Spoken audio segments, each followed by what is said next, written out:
A perfect season for me is just a freezer full of doe meat. Yeah. I love Nothing those. wrong with that. I love them because you can kill 6 of them. I like to dabble with the target buck hunting, but only for like certain times of the year. Like this time of year, October. Like if you want to pick a couple of days, like what I did this week, like that's fun.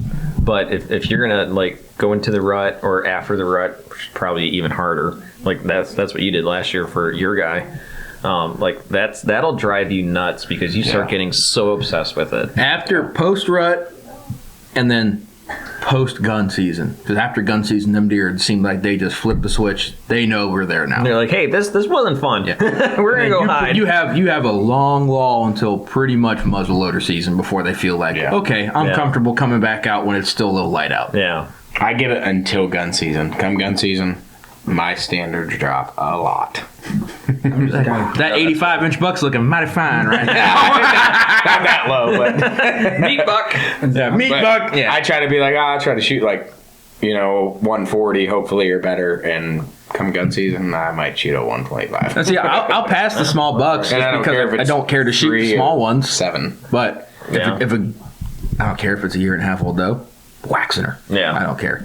I hold out for a nicer buck. I don't care if I get one. If I do, great. If I don't, oh well. If I got meat in the freezer, I'm happy. Yeah. That's the biggest thing. I'm still kind of curious to see what comes in. Because even the buck that I shot last year, I never had on camera. Well, if you got deer like that running around and he's sticking around, just hunt south of or downwind of doe bedding, and you will see a bunch of deer this year. Yeah. Like just make the move. Find out where your does are at and hunt. We're getting to that time frame too where your stand is in the perfect spot for that. Is it? Because they bed on. There's a big. Well, even if he's on that field edge, they're going to run downwind of that field edge. Because that gas line I was telling you about, it runs up and lines right up with the field edge on him, and they run that gas line. Oh yeah. So they come right out and they walk up. They either take a hard 90 and walk the field edge that way, or they walk up to you. Yeah.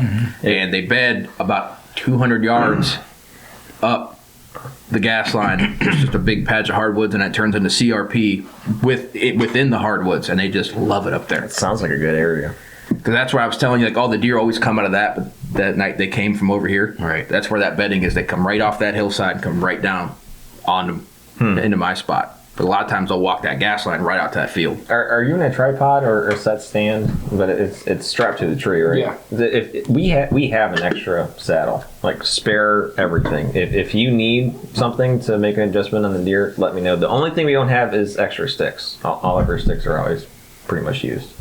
I got 3 months off coming up, dude, in a welder. We can make you sticks. And a welder. They're going to be heavy. And they're going to not be great. But They're we going to can be a do little it. loud. I can't lift over 10 pounds, so you're going to have to do most of it. But I can make them stick together.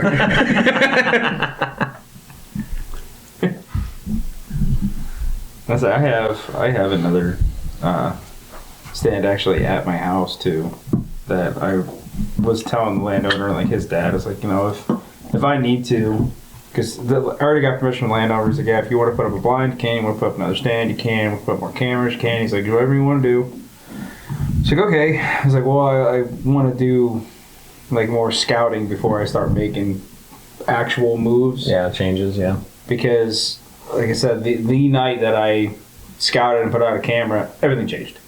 But then again, I mean, the time frame also makes sense. But yeah, I mean, I have an extra stand in my house that I might actually throw up.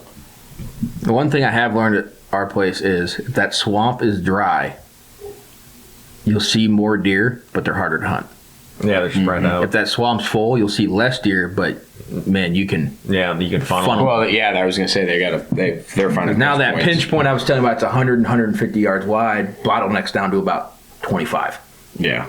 And there's a creek here. That's pretty easy. And a swamp here. Yeah. And if they're coming down that way, they're going to walk there. They don't have a choice. Yeah, so it's beautiful, but you'll see less deer because it's harder for them to get out of that bedding to come down to us now.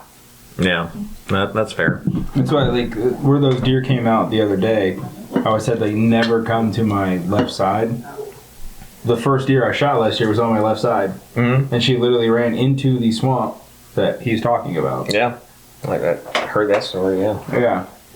that's why this year I was just like, all right, I know what I got to do. Never mind, I don't know anything.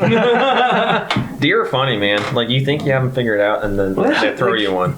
That's the thing. Like, I always thought, like they were Stupid goats. no, I thought they were very Just smart goats. I always thought they were like very habitual animals. Like they stuck to, like, kind of like, I don't want to say like a pinpoint routine, but kind of like a routine. There's good chunks of the year that they do. Yeah. Yeah. Yeah. Summer, early these season. next 3 weeks, they're going to be a little off that routine, but Unfortunately, they don't give you any notice. No, there's no postcards in the mail for this. And it's just stupid. I would say, I'm gonna winter over here. No, now you just want to start hunting rut stuff. yeah, just hunt Bedding areas, scrapes, stuff like that. pinch points. Well, that's the one thing that I did find is I had scrapes in front of my stand the other day, and I was like, well, that wasn't there before. And then I told him I don't know, I just wanted to see if it would do anything because I was curious. Well, when I moved my camera down where like I saw those deer move, I kind of did like a mock scrape, and I told him, I was like, hey, peed on it a little bit. Let's see if it does anything. There's actually I forget what university did it. A big university. I think it was like 10 years ago. They did a study with fox, coyote, wolf, deer, bear, a whole plethora of animals, and the conclusion they came to is piss is piss. Yeah. Mm-hmm. Yeah, I've heard that. Yeah. I know guys. I know guys are like I'd pee in every scrape I find. Mm-hmm. If I have a camera on a scrape, I will pee in it every time I go check it. And he's like, and usually within 8 to 12 hours, there's a deer there hitting it. It's like it's almost like I understand like it's just what it is, but everyone's it's different. Yeah, They're gonna go. That's new. I don't know who that is. It all breaks down, but it all has its own flavor. Exactly. Yeah. Kool-Aid. Kool-Aid. I don't want to drink that Kool-Aid. Don't drink that Kool-Aid. This Kool-Aid tastes like piss. Straight Arnold Palmer. He'd probably spill that too. Yeah. Have you noticed my glass is still empty? I'm waiting. I'm going to stand up and go to the stainless table to fill this up. I am wet.